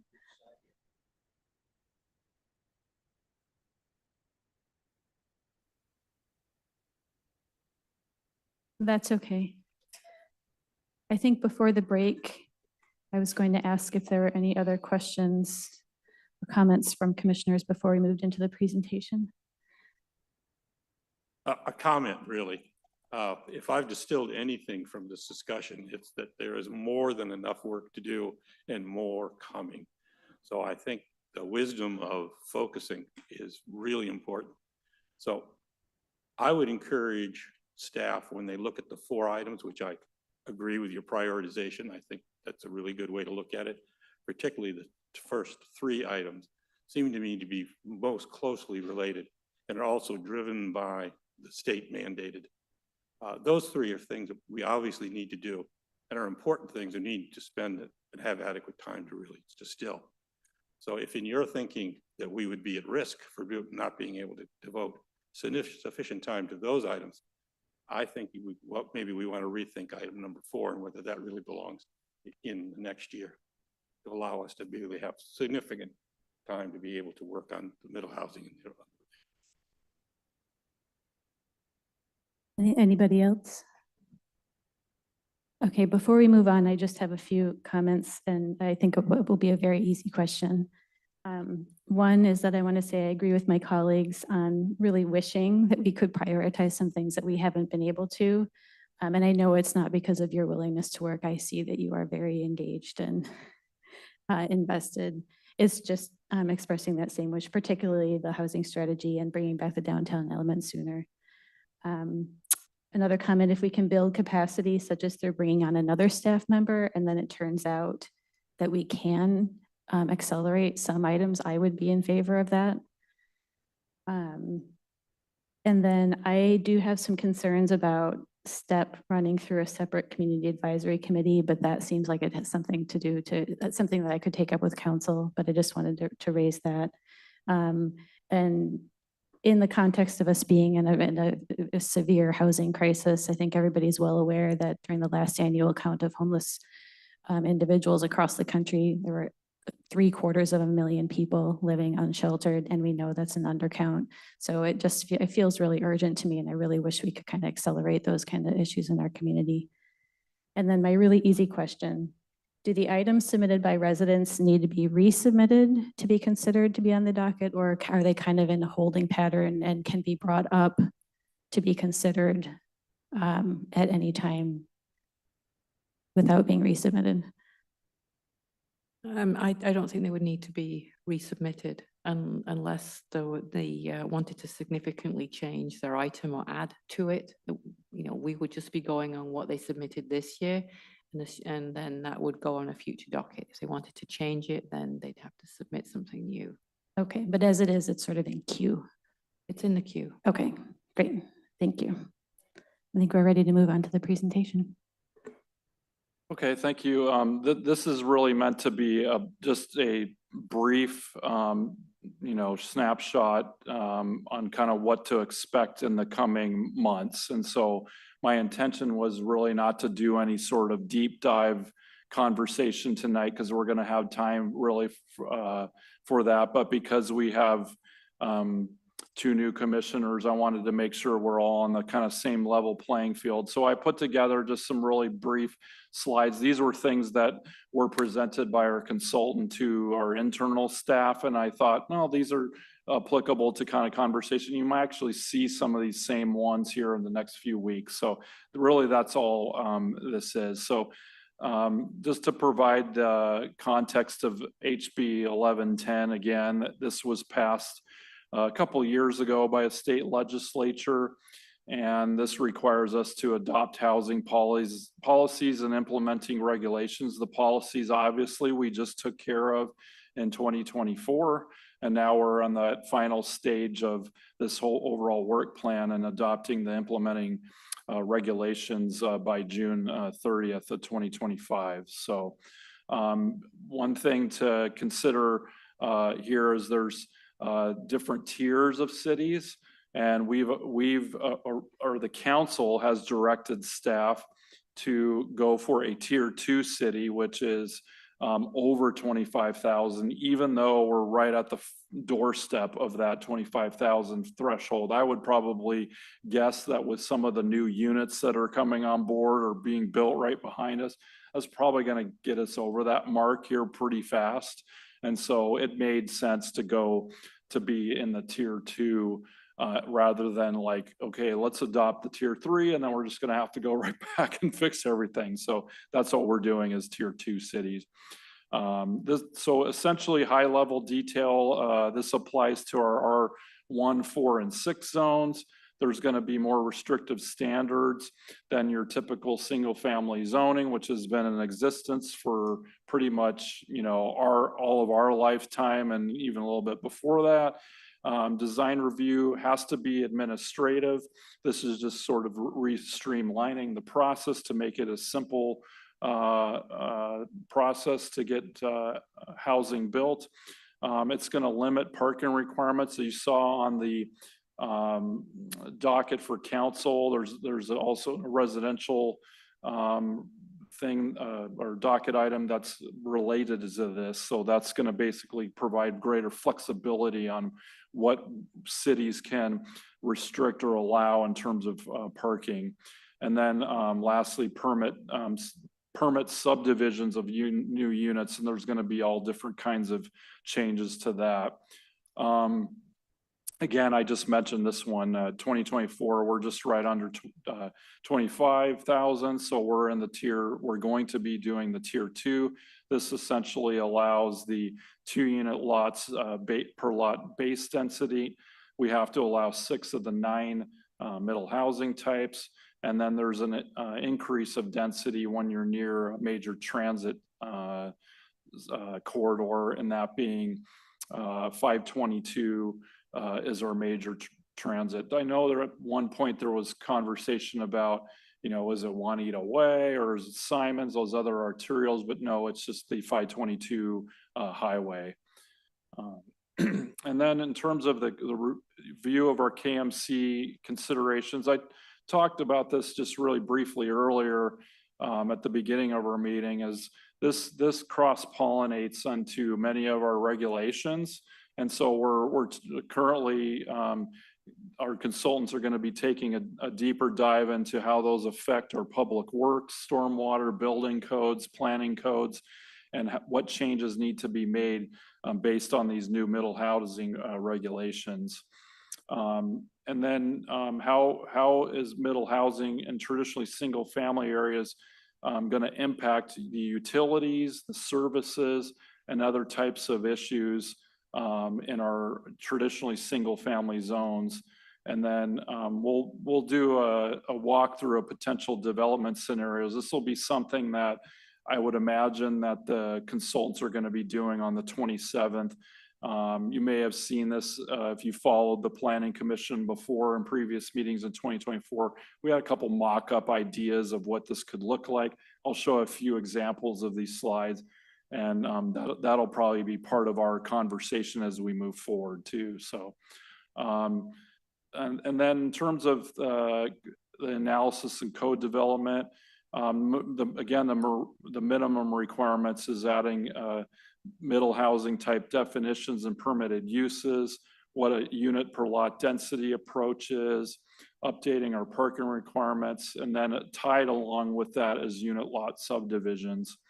And then phase 2 is looking at how are we going to tailor the code to Kenmore, determining what types of development best fits our community. So one thing why the urgency of getting this done by June 30th is there is a state model ordinance that's been created. And if we don't do that per the Kenmore version, then that one is going to be automatically applied to. And day one on July 1st, a developer or whoever can come in and develop under that model ordinance. So it behooves us, I know it's a rush, but we need to be diligent in trying to get through this within the next 6 months, because otherwise it's basically going to be the state adopted code. So we're not the only ones that are in the same in this situation. There's many other of our counterparts out there that are in the same boat. So we talked about potential development incentives, possibly exploring a development of cottage housing. All these are things that are on the table for discussions over the next few months. And then I already talked about this one. This is just addressing all those various codes and how this is going to work. Along with this one, we were also talking about ADUs. This was a separate bill that was passed. This is HB 1337. Now we must allow 2 ADUs on all single family lots, except for those that are in the critical areas or contain critical areas. Prohibits owner occupancy requirements. So in years past, many cities have had things where you can't develop a ADU unless it's owner occupied. Well, that's going away permanently. You have to allow ADUs on any lot that meets the minimum lot size. It legalizes the sale of ADUs as condominiums and must allow separate sale of units.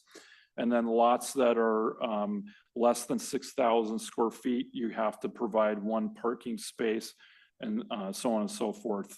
So we'll be delving into that a little bit more later. This is a very general map that came out in phase 1 of the middle housing.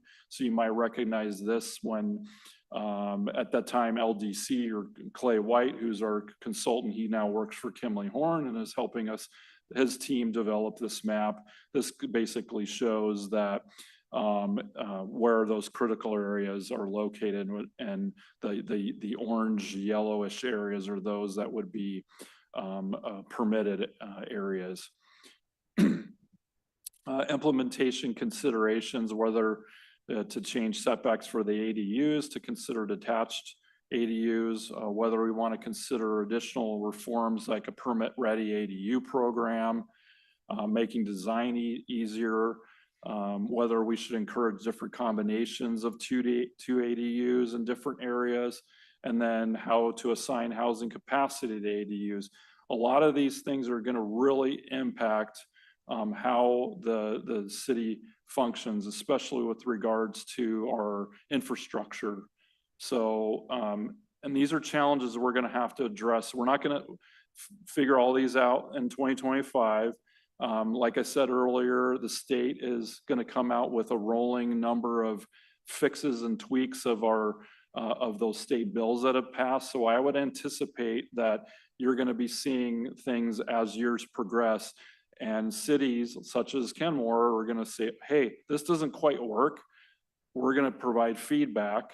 And how do we address these challenges? Because this isn't a one-size-fits-all thing, and we're going to experience some growing pains with this. So I would just fully anticipate that. Quick question here. So for how to assign housing capacity to ADUs based on implementation of this law, that segment by housing capacity, that's just like, is that just trying to capture the number of people approximately you would expect on average to like live in an ADU, and the intensity effectively of that ADU on utilities to try and figure out like utility impacts and things like that? Or am I overcomplicating it?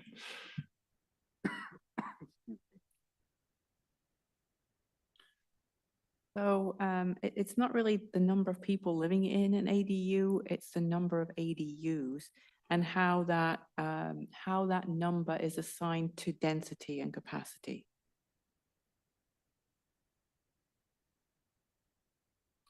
And then lastly, I just wanted to kind of address, oh, I'm sorry. No, you didn't see me. That's totally fine. Just for clarification, it's my understanding that for both ADU and the prior law, the state core model already exists, right? So we do have the ability to understand.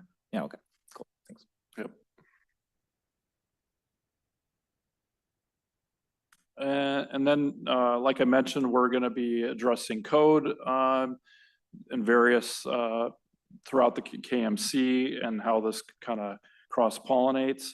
And then in terms of, some various issues, stormwater impervious issues, driveway access to multiple units and curb cuts, what needs to be done in terms of street frontage improvements, the various utilities that are serving each of these lots, garbage, recycling, yard waste services. That's kind of, one of those things that you're like, oh yeah, right. We need to think about, our service providers and how is this all going to work out? Because with greater density is going to create greater challenges. And so these are things that we're going to be, working on and trying to address. And I would imagine, like I said, in 2025, we're going to adopt some things, but there may be some growing pains as we go along. So, and then last but not least, we know that trees has been a big item over the last year and a half, 2 years. And so we certainly don't want to forget about that and the impacts that it's going to have on, individual lots and the density that is going to potentially impact that. So again, it's kind of saying the same things, but these are just various mock-ups and kind of what potentially, this is just like your standard, rectangular lot, potentially having a 20-foot setback and 5-yard setback. The next one, this one's just basically showing kind of a sample wetland buffer. I would imagine we're going to have a number of these, especially along our small creeks, Swamp Creek, for instance, or maybe some of the tributaries that exist around Kenmore. We've got these funky pie-shaped lots or different oblong-shaped lots that we're going to have to address on, access and things like that. So these are things that we're going to be discussing on how we're going to work around those.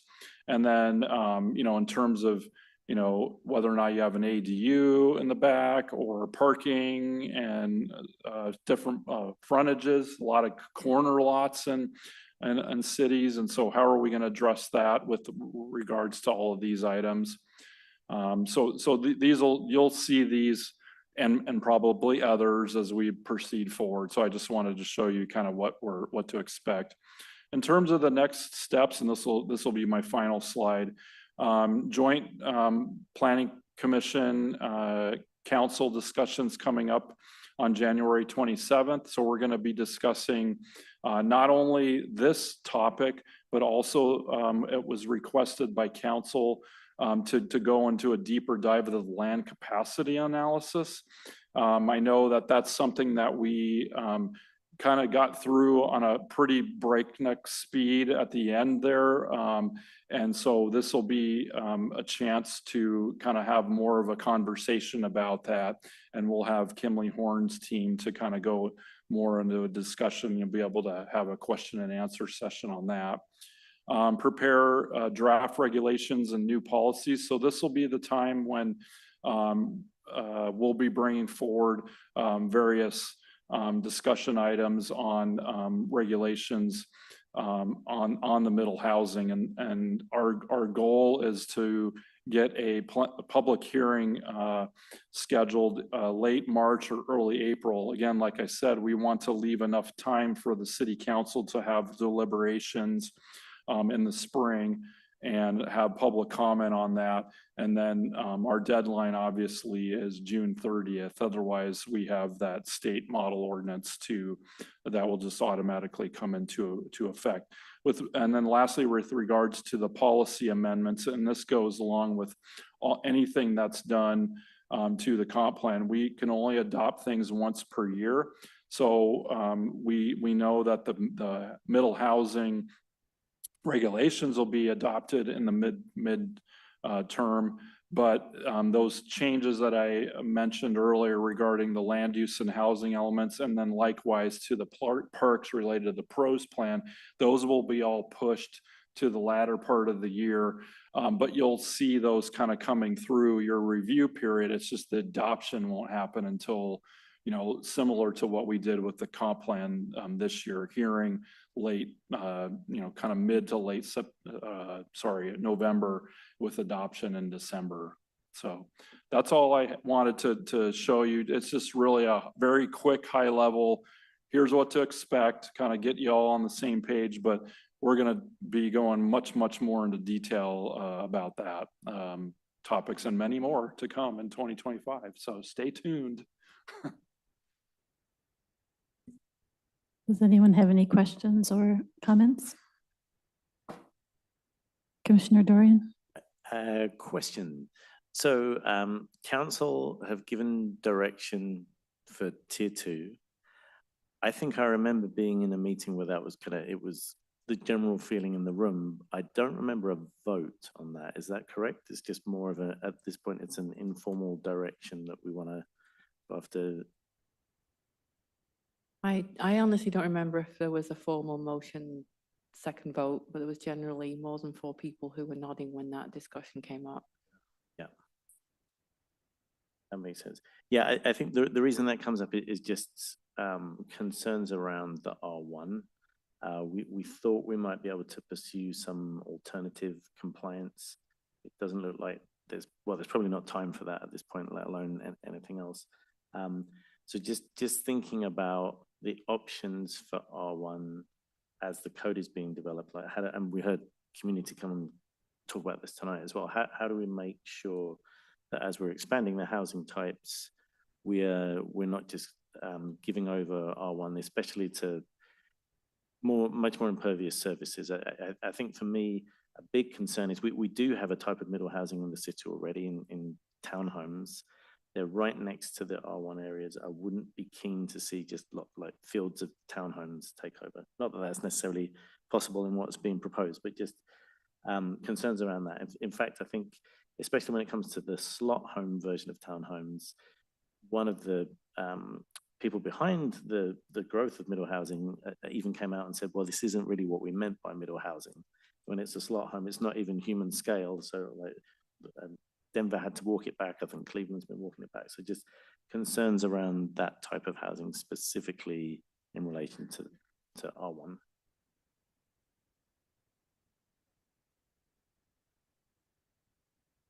Thanks.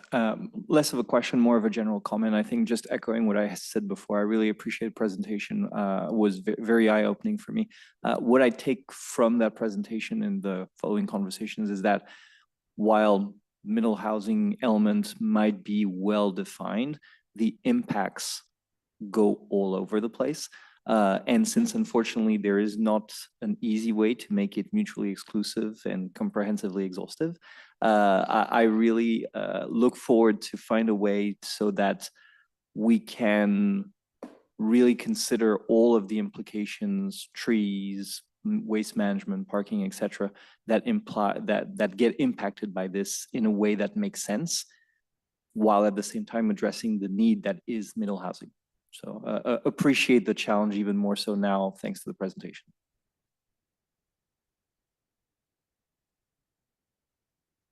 I don't know if I should email this or just outwardly ask. There was just one thing that stuck out on 1337, and that's the sale of ADUs as condominiums. So I'm just curious if we're thinking that's going to throw another potential wrench into it as we talk about common spaces or one utility connection for all of that. Is there general code coming down from the state on that, or do we have flexibility in how we work with that?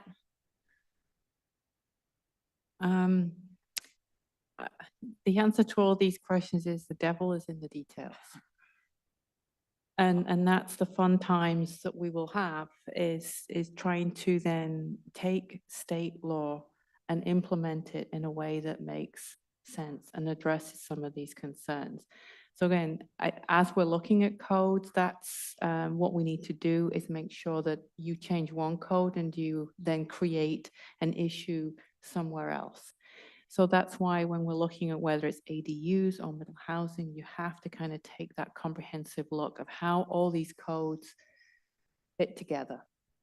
So yeah, but we are aware there's probably some issues there we're going to have to address.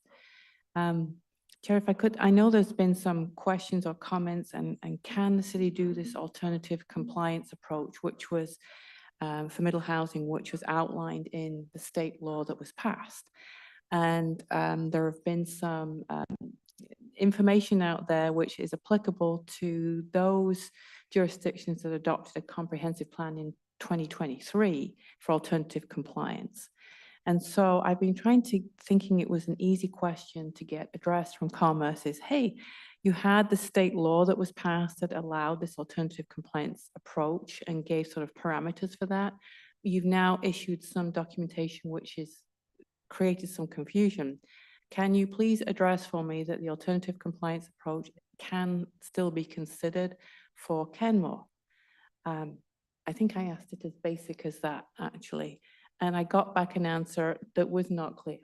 So I'm still trying to get an answer to that, and hopefully we'll have that answer by the time that we have this meeting with the joint meeting with council on the 27th.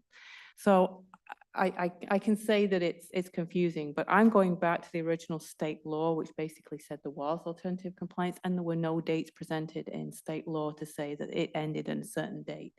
But again, I'm still trying to get that question answered. Yeah, I wrote back to Commerce, the planner at Commerce, and I framed it, Commissioner Dorian, in the context that you provided so well in a recent email. And so when I sent that, I worded it in a way that this is what we meant, because the answer that we received today didn't really answer our questions. So I'm hoping that with your great wording on what we're like to get an answer for, will hopefully trigger that. So fingers crossed, we'll get you a more detailed response here shortly. So yeah, stay tuned on that. But I think the bottom line is whether it's the alternative compliance approach or not, we will still have to carefully balance where the type of units are allowed and how they're allowed. Again, it's balancing the housing question, the environmental question, and again, all the other codes that need to work together. There is going to have to be some compromise somewhere along the line, and where that will be is to be determined, because you can't possibly do everything. You just can't. So the question will be really for the Planning Commission is where those compromises occur and for what reasons, and then we can try and write the code to reflect that.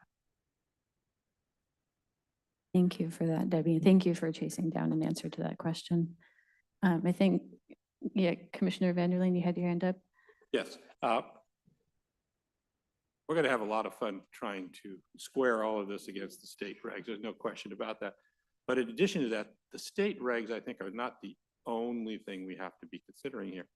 When I think particularly about the condominium, that type of development, it's one thing to build them. It's another to be able to sell them. In order to sell them, you have to qualify for a mortgage. And the lending institutions have their own rules about what they will lend and some of it gets down active to physical code requirements. So I think that's something we have to understand and make sure that we've got that in our code. I'm not sure if that falls into the Planning Commission side of the discussion or if that's the City Council side of the discussion, but somehow you've got to bring that together or this is good. This is really not going to work. Has everyone had a chance to speak once? I think, yeah. So if everyone's had a chance to speak once, I think Commissioner Dorian, did you put your hand up? No, you're okay. Vice Chair Thompson, go ahead. Madam Chair. So I'm just gotta ask this straight out so it's clearly on the record. It is possible that the 2025 legislature may in fact pass an act that will again change what they did in the last year or two, which would affect us. That is a possibility, right? Anything's possible. And yeah, Anything. I mean, I would say word on the street has it that that's a high possibility. Like I said, things came out in the last couple of years, and this is the first time that jurisdictions are having to adopt these regulations. There's going to be bumps in the road inevitably, and there'll be impacts that nobody really understood. One of them is density and impacts to the city's infrastructure and all of that. So I would almost, you know, not guarantee, but I would imagine that it's a high likelihood that we're gonna see more and more of these coming on a pretty good clip. You know, what that is, we don't know. It's a crystal ball at this point, but Well, Debbie has a Yeah. crystal ball. She I hasn't do. turned it All right, I in yet. should get one. I think all we can proceed with is what we know now. We know now we have to do something by June. If the legislature adopts something in this session, it's going to be a question of, are they going to unravel what they've done, give more time, add new stuff? I don't know. We'll deal with that if and when it occurs, but right now, we just need to move forward with the facts that we know. I would be in favor of suggesting to our council that when they discuss issues with our legislative delegation, that if they pass amendments to what we've been discussing tonight, that the legislature should extend the deadline. And I think that's a reasonable ask for our legislators and for the city council to really push that issue, because we're up against the wall now. The last thing we need is for you folks to be up against a moving target, because it's just not going to happen in 3 months. And like you've said, you just never know what's going to happen. So One of our other jobs is we do track legislation, and we kind of follow what the legislature is doing. There is a lobbyist that kind of keeps us up to date. We track on AWC, so we can kind of see how some of these bills are proceeding and which ones could impact, so that we're not blindsided. So if there is a bill that comes up which would significantly change the direction of the legislature, we would know about that, and we would have the opportunity to provide comment. you know, in my view, and I think several others here, I see the smile of the former vice chair. This missing middle housing is not affordable housing. No way, shape, or form. Even an ADU, I could see a chunk of money just for the land in our city. And I'm not even talking about the controversy of all the other issues around missing middle, but it's not affordable housing. So we still have an affordable housing problem. It's a tool in the toolbox for housing. So it's not the answer to everything. Really, I look at middle housing as being more of a choice of housing type rather than true affordable housing. It's one piece of the housing puzzle. Agree. Okay, any other questions or comments? No? Okay. Before we call for a motion to adjourn, could we talk about our upcoming meetings? It looks like on our agenda, one is tentatively canceled. So I move that the next meeting be canceled. Do I have a second? That's what the staff want. Second. Any discussion? Does anybody have any questions about that? Yeah, go ahead, Commissioner Olson. Is the request just to consolidate the meeting with council and, okay. Yeah, it's because you have a joint meeting the following Monday. So the conversation about what we've talked about tonight is going to be brought forth at that meeting with our consultants too. Okay. Unless there is opposition, we will consider that meeting canceled by unanimous consent. Oh, sorry. I'm sorry, Commissioner Duane, go ahead. Just a question. So on the calendar, it has that meeting as the briefing and introduction. Is that effectively what we did this evening? The briefing and introduction, or was that going to be something else? It might have a little bit more context. We'll be discussing the land capacity analysis a little bit more. We'll hopefully be able to address the question of alternative compliance. maybe have some discussion around that in terms of a direction. And then also probably the consultant will probably go into a little bit more detail about some of these policy choices for regulations. Madam Chair, Yes. I move that our next Plan Commission meeting be a joint meeting with the city council at their request on January 27th at 7 p.m. or the clerk can make the time appropriate with the city council. Second. Any opposition to that? No? Okay, then there's unanimous consent for that as well. So our meeting on the 21st is canceled, and we will have a joint meeting with City Council on Monday, January 27th, at a time set by the City Council. Is there anything else for the good of the order? Okay, hearing none, this meeting is adjourned at, what time is it? 9:07. Congratulations. I have to do the gavel. Yes, I have to take my garbage bag.